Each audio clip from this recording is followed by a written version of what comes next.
हाँ जी सत श्री अकाल दोस्तों, तुहाडा स्वागत है जी साडे YouTube चैनल हरीका जॉब अलर्ट दे उत्ते। दोस्तों जेकर तुसी चैनल नूं पहली बार विजिट कर रहे हो, चैनल नूं सबसक्राइब कर लो, बैल आइकन दबा लो हर नवी अपडेट दे लई।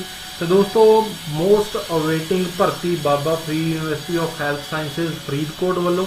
तो दोस्तों क्लर्क की भर्ती के रिगार्डिंग जो रिटन एग्जामिनेशन होया सी 6/7/2020 नूं। तो दोस्तों उस तो बाद एक नोटिस आया BFUHS की वैबसाइट के उत्ते 14 जुलाई 2020 नूं रिलीज़ किया गया। तो दोस्तों ये दस्सिया गया कि टोटल 31 पोस्टां सीगियां, क्लर्क दियां 20 सी for government medical college Amritsar and Patiala, cashier दी 1 सी BR Ambedkar college Mohali, clerk plus cashier दियां 10 सीगियां BR अंबेडकर कॉलेज मोहाली दे लई। तो दोस्तों ये संबंध में दस्सिया गया कि इस तो बाद इन्हां दा पंजाबी ते अंग्रेजी टाइपिंग टैसट होना है। बोथ टैसट होने ने, अंग्रेजी का भी होना है, पंजाबी टाइपिंग भी होनी है। तो 30 शब्द प्रति मिनट जी स्पीड चाहिए तुहानूं दोनों टैसटां दे विच। ते इहदा शेड्यूल भी आ गया दोस्तों, वैन्यू भी आ गया, तो रिजल्ट भी किसी समय भी आउट हो सकता। हाले तक जो असीं वीडियो बना रहे हैं उदों तक रिजल्ट आउट नहीं होया।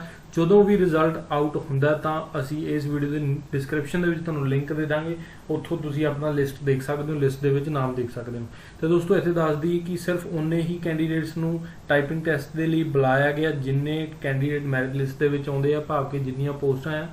जिद्दां कि टोटल 31 पोस्टां ने, तो 24/7/2020 नूं सवेरे 10 तो 11 बजे 10 कैंडीडेट्स दा, तो 11:30 तो 12:30 10 कैंडीडेट्स का, 1 तो 2 11 कैंडीडेट्स का।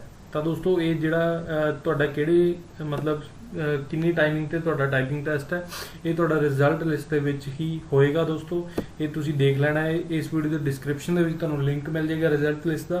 तो दोस्तों इन्होंने सिर्फ 31 कैंडीडेट ही बुलाए आ टाइपिंग टैसट के लिए। तो जिन्हां कैंडीडेट्स का एग्जाम काफ़ी अच्छा होया सीगा, उन्होंने उम्मीद है कि हाँ जी मार्क्स काफ़ी अच्छे आ सकते हैं। तो सिर्फ वही कैंडीडेट अपना टाइपिंग टैसट की तैयारी करन, तो बाकी रैसट ऑफ द कैंडीडेट्स किसी होर पेपर की तैयारी में जुट जाने दोस्तों, क्योंकि उम्मीद नहीं छड्डनी चाहिए, किते ना किते काम तुहाडा बन जाना कदे ना कदे। तो ये दोस्तों इंपॉर्टेंट इंस्ट्रक्शंस ने, admit card roll number slip तुसीं लैके जानी है, 4 फोटोग्राफ्स लैके जाने आ टाइपिंग के लिए।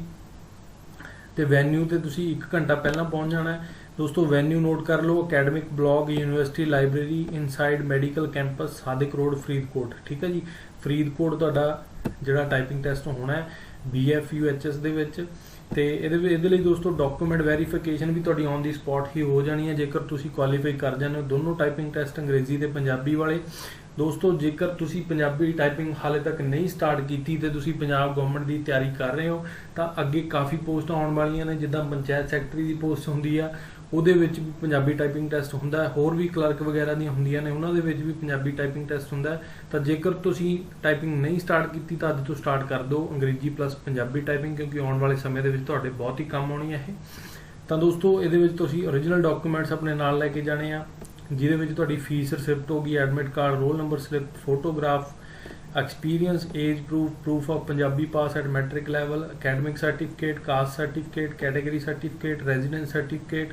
ठीक है जी, तो नाल सब की फोटोकॉपी लैके जानी है, 4 फोटोआं लैके जानियां ने, तो 1000 रुपया फीस लैके जानी है जी। SC लिए 500 रुपये है, डॉकूमेंट वैरीफिकेशन की फीस है ये। जेकर तुहाडा टाइपिंग टैसट क्लीयर हो जाता तो तुहाडी document verification on the spot ही होएगी।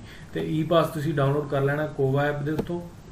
तो बाकी दोस्तों कुछ होर भी इंस्ट्रक्शनस दित्तियां गई ने कोविड-19 के तहत, ये तुसीं पढ़ लैनियां ने सारियां जाण तो पहला, लिंक डिस्क्रिप्शन दे विच मिल जाएगा। तो पंजाबी अंग्रेजी टाइपिंग टैसट होना जिहड़ा ये कंप्यूटर के उत्ते होना, टाइपिंग सॉफ्टवेयर के विच तुहाडा टैसट लिया जाएगा दोस्तों। तो रावी फॉन्ट दे विच होएगा पंजाबी का। ठीक है जी, खास ध्यान रखना है। तो 10-10 मिनट के होंगे, 10 मिनट का पंजाबी टाइपिंग टैसट होएगा, 10 मिनट का ही अंग्रेजी टाइपिंग टैसट होएगा दोस्तों। तो स्पीड है जी 30 वर्ड्स पर मिनट होनी चाहिए है, बोथ पंजाबी तो इंग्लिश दे विच। 8% मिसटेक्स तुहानूं परमिजिबल ने, तो 92% एक्यूरेसी तुहाडी होनी चाहिए है। दोनों टाइपिंग टैसटां दे विच 15 मिनट की तुहानूं ब्रेक मिलेगी। ठीक है जी, तो बाकी तुसीं खास ध्यान रखना लगा मात्रा का, क्योंकि पंजाबी दे विच लगा मात्रा काफ़ी जरूरी होंदियां ने। तो तुहानूं आएगा की दोस्तों, एक पैसेज आएगा पंजाबी का जिहदे विच दोस्तों गुरमुखी अल्फाबैट होणगे, गुरमुखी होएगी, इंग्लिश नंबर होणगे, तो पंक्चुएशन मार्क्स होणगे। तो ये चीज़ां तुसीं ध्यान दे देनियां ने। तो दोस्तों पढ़ लेना, तुसीं सारा पढ़ लेना। टैसट लिए जाने तो पहला सारी इंस्ट्रक्शनस पढ़ लैनियां ने। मॉक टैसट भी तुहाडे लिए अवेलेबल होएगा on the spot. Typing test तो पहला वो भी तुसी दे सकते हो। तो बाकी इत्थे पूरी डिटेल दे विच दस्सिया गया कि किहड़ा शब्द है जिहड़ा किहड़ा लगा मात्रा किद्दां पैंदी है, ये तुसी नोट कर लैणियां ने इत्थे। ते एरर किद्दां कैलकुलेट होणगीਆਂ भी इत्थे दस्सिया गया। ते कुछ एग्जांपल्स दित्तियां गईयां ने कि किद्दां तुहाडे कैलकुलेट कीते जाणगे, तुहाडी स्पीड किद्दां कैलकुलेट कीती जाएगी, उहदे विचों मिसटेक्स माइनस हो जाणगीਆਂ। ठीक है जी, ये तुसी पूरा ध्यान नाल चैक कर लैणा। ते रिजल्ट दा लिंक तुहानूं डिस्क्रिप्शन दे दांगे जदों भी आउट हुंदा। ते तुसी बाकी जानकारियां लई जुड़े रहना, चैनल नूं सबसक्राइब करना। धन्नवाद दोस्तों, सत श्री अकाल।